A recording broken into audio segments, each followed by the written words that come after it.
तो भाई फुटबॉल विश्व कप का जो हमारा एनालिसिस चल रहा है उसको लेके हम लोग आ गए हैं। और हमारी चौथी टीम है जिसका हम लोग एनालिसिस करने वाले हैं। और नॉर्वे है इस बार, हालैंड की टीम है। चांसेस तो उतने शायद इस बार भी नहीं लग रहे हैं, लेकिन हालैंड जैसे बड़े नाम जब टीम में हो तो आप इतना तो कहते ही हैं कि क्या पहला वर्ल्ड कप जो है नॉर्वे लाने वाली है। भाई अंडरडॉग है मेरी तरफ से तो, और चांसेस काफी मतलब कम ही लगते हैं, लेकिन ये मेरे तो नहीं कह तरफ से सकते तो ये कि डार्क हॉर्स पहले से हैं, ही। लेकिन ये वो वाली टीम है ना, जैसे मतलब बांग्लादेश टाइप, बांग्लादेश तो चलो नहीं, लेकिन ऐसी टीम नीदरलैंड सपोज कर लो कि क्रिकेट में कि हम्म। ये ये अपसेट मेरे करेगी फ्रांस बड़ी, को हरा एक के आए एक दो हैं। अपसेट ये मारने जा रही है, ऐसा समझो। एक दो अपसेट तो ये हाँ। मार के रहेंगे। ठीक है भाई, इनका मतलब ये इनसे कोई उम्मीद नहीं रख रहा कि क्या कहते हैं, अगर ये समझ लो नॉकआउट भी पास कर गए ना, तो ये बड़ी अच्छी बात रहेगी। अच्छा मैं हम्म। थोड़ा सा अगर नॉर्वे का तुम्हें बता दूं, मैंने तो इनके काफी गेम देखे नॉर्वे के। तो इन ये जब भी जीते हैं ना भाई, तब ये हमेशा अटैक की वजह से जीते हैं। ये जब जीतते हैं भाई, तब ये 6 गोल, 7 गोल, 5 गोल, 5-0, इस टाइप की स्कोर लाइन रहती है इनकी जीत की, अगर तुम देखोगे। ठीक है, ये ऐसा नहीं है कि एक गोल मारेंगे फिर डिफेंड करेंगे। तो जब आप वर्ल्ड कप जैसे हम्म। बड़े टूर्नामेंट में जाते हो, तो आपकी डिफेंस स्ट्रांग रहनी चाहिए। जो नॉर्वे के पास मुझे नहीं लगता कि डिफेंस इतनी स्ट्रांग है इनकी।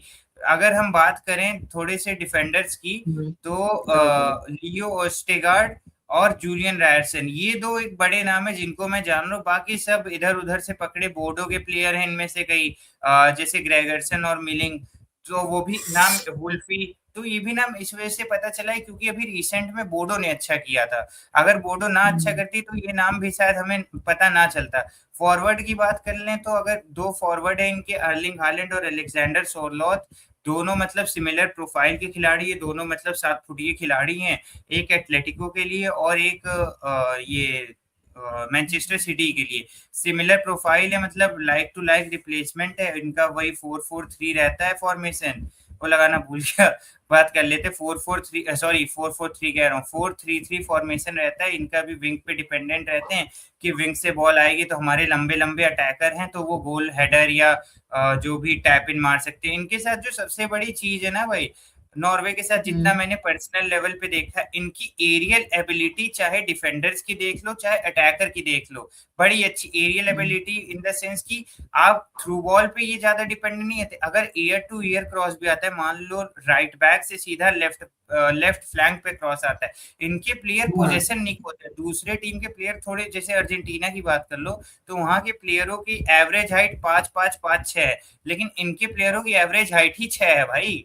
और इस वजह से इनकी एरियल हम्म। एबिलिटी, मतलब दो दो डिफेंडर लगा दो तब भी हालैंड जो है रुकते नहीं है, सामने वाले को गिरा के चले जाते हैं। वही चीज सोरलॉथ के साथ है। अगर हम गोलकीपर की बात करें तो नाइलैंड ही मेन गोलकीपर इनके रहते ये हैं। तो आप और कह सकते मिडफील्डर हैं की कि बात करें तो ओडेगार्ड का अभी रिसेंट में फॉर्म जो है आर्सेनल के साथ उतना अच्छा रहा नहीं है।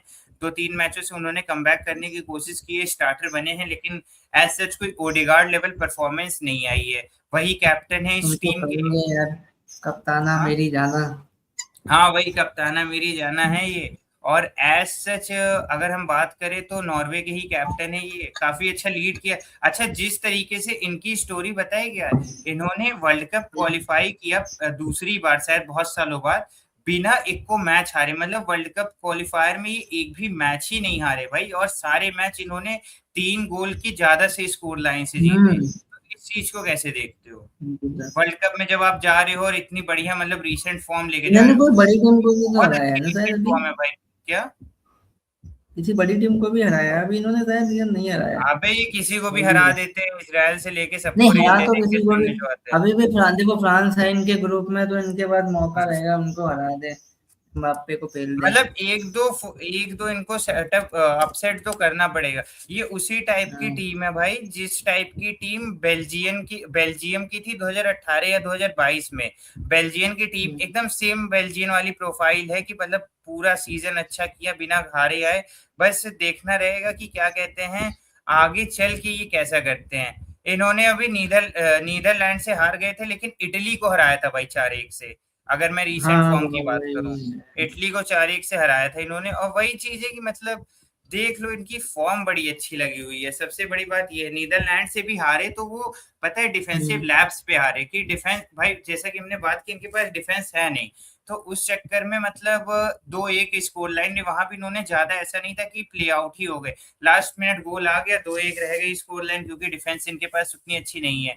अगर हम बात करें तो इनका मतलब गेमिंग प्रोफाइल पूरा अटैकिंग है, फुल अटैकिंग मोड है हाई पोटेंशियल थोड़ा के साथ। मतलब ओवर डिपेंडेंस भी है थोड़ा सा लियो के ऊपर, हालैंड हाँ के ऊपर, ऐसा लगता है ओवर डिपेंडेंसी है बहुत ज्यादा ही।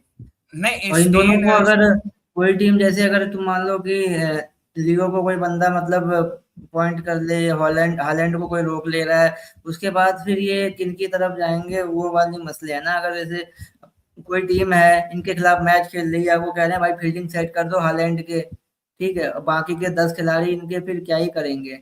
प्रॉब्लम ये है, थोड़ा सा डिपेंडेंसी ज्यादा है। ये है डिपेंडेंसी ज्यादा है, कि मतलब वही वाली बात है ना कि हम क्रॉस मारेंगे और हालैंड स्कोर कर लेंगे।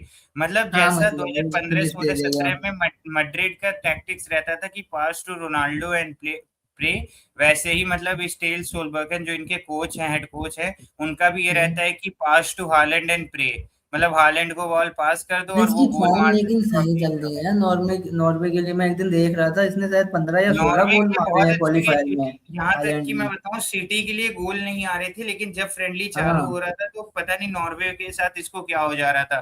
प्लेयरों के साथ उल्टा होता है कि क्लब के लिए अच्छा करते हैं, टीम के लिए नहीं, इसके साथ उल्टा हो रहा था। और जब ये हालैंड बाहर जा रहे थे तो सोरलॉथ की भी बड़ी अच्छी फॉर्म लगी हुई है, एटलेटिको से बड़ा अच्छा कर रहे हैं। हालांकि अभी क्या कहते हैं, रियल सोसिएडाड से उन्होंने पेनल्टी मिस कर दी लास्ट मोमेंट पे, लेकिन बाकी आप अगर ला लीगा देखो, बार्सिलोना के खिलाफ मैच देखो तो बड़ी अच्छी परफॉर्मेंस रही है अलेक्जेंडर सोरलॉथ की। भाई मतलब जरूरत अगर तो तुमको पड़ेगी ना, अब सेट पीस के लिए कोई तो चाहिए हालैंड के अलावा भी। ऐसा तो है नहीं कि सिर्फ एक ही बंदे के ऊपर आप निर्भर रहेंगे। सोरलॉथ का अगर तुम जाके फोटो वगैरह भी देखो, साइड बाय साइड इमेज बड़ा सिमिलर प्रोफाइल है भाई, 5-5 फुट है दोनों का, क्या कहते हैं हम्म। हाइट भी सेम है, एक ही जगह पे खेलते हैं, दोनों का गेम प्ले भी सही है कि बॉक्स में पहुंच जाते हैं और वेट करते हैं कि कोई बॉल दे दे हम गोल मार दें, यही है। आगे बढ़ते हैं इस पे। हाँ मतलब सेट पीस के लिए सॉर्लोथ और हालैंड, और भी है, ये क्या नाम उनका है। चलो आगे मार्टिन बढ़ते ओडेगार्ड भी हैं। बड़ी जिम्मेदारी रहेगी कि वो किस तरह का मतलब मिडफील्ड से गेम चलाते हैं, इंजन है समझ लीजिए। वही वाली हाँ बात है ये कि थोड़ा प्रोस सा में बात स्टार करें पावर उनके पास जरूर है। तो मुझे नहीं लगता दुनिया का कि नंबर सारे। वन फिनिशर आप कह सकते हैं, वो है इनके पास। वही है। अच्छा ओवरऑल डेप्थ जैसे तुमने बात की थी ना अभी कि ओवरऑल डिपेंडेंसी, वही वाली बात मैंने भी डाली कि डेप्थ नहीं है भाई, वीक है बड़ी डेप्थ। आप अटैकिंग चले जा रहे हो, डिफेंस मिडफील्ड आपके पास, अगर मैं ओडेगार्ड को इस टीम से हटा दूं तो कोई ऐसा नहीं है हम्म। जो इस टीम का इंजन लगे कि जो गेम मिडफील्ड से चला सके। दूसरी बात यह है कि स्टेल सोलबेकन मतलब नॉर्वे के लिए ही कोचिंग की है, मतलब इससे ज्यादा मुझे नहीं लगता कोई इनके बारे में ज्यादा जान रहा होगा। ठीक है, मिडफील्ड बड़ी क्रिएटिव है लेकिन वो ओडेगार्ड की वजह से ही लगती है। हालैंड और ओडेगार्ड और सोलोथ की स्टार पावर है, बाकी मतलब 2-3 नाम हटा दो तो कोई बड़ा नाम है नहीं। बट सबसे बड़ी जो हम्म। मुझे एक पॉजिटिव लगती है कि बोर्डो के प्लेयरों का जो फॉर्म चला है, वो कहीं अलग हम्म। सी ऊर्जा ना भर दे नॉर्वे में जाके कि देखो हमने गांव बुला के हरा दिया था तो हम लोग यहाँ भी हरा सकते हैं। हाँ वो पता नहीं कौन हाँ सा ये गांव बुला बात तो है। के हराया भाई। ये है नहीं, ये तो नॉर्वे के साथ आप मतलब जोड़ भी सकते हैं ऐसी चीजें। हाँ क्योंकि और ऐसा बोर्डो भी वहीं नहीं है का कि क्लब है पूरी और टीम लगती है हम्म। भाई, स्टार प्लेयर्स हैं उसके पास, भले ही 2-4 हो, लेकिन है तो। भाई देखो स्टार प्लेयर्स तो ब्राजील के पास भी है, लेकिन उनको वर्ल्ड कप क्वालिफाई करने में बड़ी दिक्कत हुई। भाई उनके ऊपर ज्यादा प्रेशर भी है ना कि बड़ी टीम है। नॉर्वे का क्या है, कम से कम आप तो अंडरडॉग की तरह खेलने आओगे, तो शायद आपके ऊपर वो प्रेशर नहीं जो ब्राजील के ऊपर है। हम्म। गुड कोच, हाँ भाई, कोच जरूर गुड है। हालैंड और को देख के मतलब मुझे यूट्यूब याद आ जाता है। बाकी तो जो आगे बढ़ते हैं। ऐसा समझो अगर हम इनकी बात करें, अगर कोच पे थोड़ी सी बात कर लेना शिखर हम लोग, तो ये कोच हम्म। मतलब नॉर्वे के लिए ही खेलते थे, फिर नॉर्वे से रिटायर हुए तो नॉर्वे ने बोला कि आप आके हमें कोचिंग करिए। उसके बाद इन्होंने कोचिंग की, इससे नॉर्वे से पहले इन्होंने एफसी कोपेनहेगन जो एम्स्टरडैम मतलब डेनिश लीग में खेलती है, वहां पे जाके हम्म। इन्होंने कोचिंग की, वहां पे मतलब काफी सीजन के लिए रहे, 4-5 सीजन के लिए। फिर वहां से जब ये जॉब छोड़ी उसके बाद इन्होंने नॉर्वे का साथ थामा। तो एज सच इस कोच के पास कोई बहुत मेजर रिकॉर्ड नहीं है ना इस कोच को। और सबसे अच्छी बात जो मुझे लगती है कि ऐसा कोच होने में, कि इस टाइप के कोच जो होते हैं जिनको लोग ज्यादा नहीं जानते, या तो ये बहुत अच्छे निकल जाते हैं या तो बहुत बेकार निकल जाते हैं। अब स्टेलसोन, ये जो भी इनके कोच है, नाम बड़ा मुश्किल है नॉर्वे के प्लेयरों का, ठीक है। तो इनकी अगर हिस्ट्री भी निकालने जाओगे तो आप कोपेनहेगन की कितनी ही हिस्ट्री निकाल लोगे, कितने ही लोगों ने वो मैच देखा होगा इनके अंडर का, एफसी कोपेनहेगन का। मुझे नहीं लगता इंडिया में मतलब मुश्किल से 1000-2000 फैंस होंगे भी तो बहुत बड़ी बात है, ठीक है। वहां मैनेज किया इन्होंने, फिर नॉर्वे में आया तब पता दस चला कि बीस तो हो जाएंगे, 10-20 होंगे। 10-20 होंगे, वो भी वही वाले होंगे जो मतलब नॉर्वे का मैच पहले देखे होंगे, फिर जाके कोपेनहेगन के मतलब हाईलाइट देखे होंगे ऐसा। हाँ वो तो तो बात है। जैसे कोच के साथ एक और बात हो जाती है ना, कि इनको लोग जानते नहीं है जैसे बाकी टीमों के मैनेजर्स। तो कई बार एक ऐसा फैक्टर ला देते हैं, सरप्राइज फैक्टर जिसको हम कहते हैं, कि सरप्राइज फैक्टर आ जाता है कि इनके खिलाफ हम क्या टैक्टिक करेंगे, जब हम इस कोच ही को नहीं जानते हैं कि इसके पास क्या क्या हथियार है भाई। क्या पता जब ये कोपेनहेगन में क्या कहते हैं कोचिंग कर रहे हो तो वहां पे कई चीजें इन्होंने ना ट्राई कर पाई हो, कहें कि वहां तो इतने अच्छे प्लेयर थे नहीं भाई, मतलब कोपेनहेगन में। तो वो वाली बात मुझे लगता है, अगर हम मतलब स्टार विन चांस की बात करें तो मैं यहाँ 10 में से 5 दूंगा भाई इनको। लेकिन मैं इनको इस तरह देख ही नहीं रहा, मतलब मेरा नजरिया इस टूर्नामेंट को देखने का बड़ा सिंपल है, कि मैं टीमों के हिसाब से देख रहा हूँ। मैं नॉर्वे को इस तरीके से देख रहा हूँ कि अगर ये 2-3 बड़ी टीमों को हरा देते हैं या एक बहुत बड़ा अपसेट दे देते हैं किसी बड़ी टीम हाँ के तो अपना काम खिलाफ, कर दिया इन्होंने क्या। तो इतना अपना काम कर देंगे भाई ये। और क्योंकि लेकिन शायद यहाँ वर्ल्ड, पे अगर मैच हार के ग्रुप स्टेज से ही बाहर हो जाते तो फिर इनके लिए बुरी बात रहेगी, कि आप इतना अच्छा परफॉर्म करके मतलब जो और टीम आप स्टेज से ही बाहर हो मतलब गए। क्वालिफाई ही 4-5 बार की हो इतने सालों में, तो आप ये तो उम्मीद करेंगे नहीं कि वो वर्ल्ड कप आके जीत जाएगी। बट हम्म ये जरूर है कि आप अंडरडॉग बेशक हो, लेकिन दम है टीम में, दम दिखती है। मतलब जैसे होता है ना, कमजोर टीमें होती हैं, कमजोर टीमें हैं, ये नहीं है कमजोर टीम ना हो, लेकिन कमजोर टीम में भी मतलब बड़े बड़े नाम हैं। ऐसा नहीं है कि बिल्कुल ही मतलब एकदम अनजान से चेहरे हों। हम्म वही अच्छा, मैं बात है। शिखर भाई बता दूं, अगर तुमने जैसे 4-5 बार तो नहीं किया है, 4 बार किया है, अगर इनके हाँ मतलब मतलब उसकी चार बात पाँच, करें 5-4। तो और पता है तुम्हें, इस दशक में इन्होंने पहली बार 28 साल बाद क्वालिफाई किया है। 1998 में ये आखिरी बार वर्ल्ड कप खेले थे, जब इनके पापा खेला करते थे। उसके भी पहले अर्लिंग हालैंड के पापा भी नॉर्वे से खेलते थे ना, तो हम्म उसके पहले इन्होंने वर्ल्ड कप के लिए क्वालिफाई किया था। और अगर हम बात कर लें तो अगर एक एक स्टेज की, तो 1938 में इटली से बाहर हो गए थे राउंड ऑफ 16 में, जो इनका बेस्ट रहा है, ठीक है। उसके बाद फिर 1994 में ग्रुप स्टेज से ही नहीं निकल पाए थे। 1998 में ये राउंड ऑफ 16 में पहुंचे थे, वहां राउंड ऑफ 16 में पहुंचे थे ब्राजील को हरा के 2-1 से। और अब देखते हैं 2026 में क्या करते हैं, मतलब 3 बार ये क्वालिफाई किए, चौथी बार ये होगा, ठीक है। तो मतलब इनका हम्म। बेस्ट राउंड ऑफ 16 रहा है। अगर राउंड ऑफ 16 से ये टीम निकल के क्वार्टर तक भी चली जाती है ना भाई, तो इतिहास रच देगी, ऐसा मुझे लगता है। उसके 20-30% चांसेस आप मान सकते हैं, पहुंच तो सकती है भाई, कोई बड़ी बात नहीं है। क्योंकि देखो ग्रुप में तो आप मुझे ज्यादा से ज्यादा आप क्या लगाते हैं, 2-3 टीमें तो हैं जिनको आप आराम से हरा देंगे ग्रुप में। ठीक है, फ्रांस के हम्म सामने थोड़ा बड़ा पड़ेगा, अगर कुछ फ्रांस हो के गया सामने कांड। बड़ा मैच है ये, हाँ, जो फ्रांस के सामने थोड़ा सा है मसला। हालैंड का होने वाला है। दोनों गोल्डन जनरेशन कही जाती है, हम्म। और वही और कहीं सबसे बड़ा इन्होंने मैच। पहला अपसेट अगर फ्रांस के सामने ही कर दिया, फिर ये हम्म पहुंच जाएंगे वहां तक एटलीस्ट, कि जहां से आप खुश होके क्या बोलते कह सकते हैं कि चलो नॉर्वे ने वो काम कर दिया जिसके लिए आप वो नॉर्वे को जानते हैं। नहीं, ऐसा समझ लो शिखर, कि क्या कहते हैं, देखो इनके ग्रुप में अब अगर बात करें तो नॉर्वे है और इराक है, sorry, Norway, Iraq, Senegal, France, ये 4 टीमें हम्म। हैं इनके में, ठीक है। हाँ तो सेनेगल को आप हरा सकते हैं।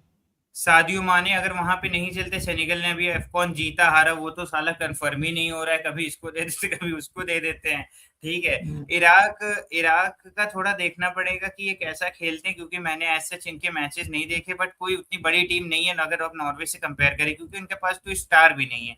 यही जो है मतलब फ्रांस वाला मैच, अगर आप ग्रुप से निकल जाते हो और फ्रांस को गलती से हरा देते हो, तो फ्रांस के लिए बड़ा धक्का लगेगा वर्ल्ड कप में, और नॉर्वे के लिए मतलब नॉर्वे का काम हो जाएगा वर्ल्ड कप का, कि आप अगर वर्ल्ड कप में नहीं भी आगे बढ़ते हो तो आपने फ्रांस जैसी टीम को हराया है। हाँ, ये बात तो सही है, क्योंकि आपने अगर फ्रांस को हरा दिया तो वर्ल्ड कप में आगे नहीं बढ़ते हो। और वैसे भी कौन इनसे सवाल करने वाला है कि अगर आप वर्ल्ड कप में आगे नहीं भी बढ़ते हो, तो इनसे कोई सवाल थोड़ी हाँ, करेगा। ऐसे सवाल कोई तो सवाल फ्रांस से भाई, जब होंगे। जो टीम 28 साल के बाद ही क्वालिफाई करके पहुंच गई तो उससे आप कितनी उम्मीदें लगा लोगे।